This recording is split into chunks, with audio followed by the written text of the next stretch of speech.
Mahan, nasayod kami, wala kami mahimo ang mga pag-ampo.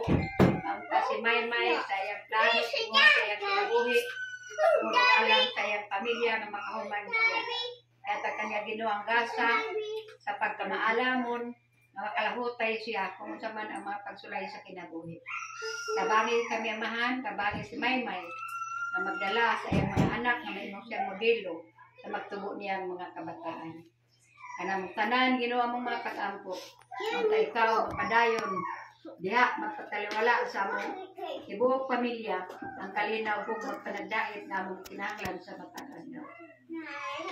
Sa makausap pa Ginoo kanilang wala ikaw sa among mga pag-ampo, mga pagsalig, magpadayon sa ngalan ni Kristo Jesus o panalangin ni Ginoo kay matagkaon ang mga pag-alitan, iba ang mga usok, makabastog sa among kalakog lawas.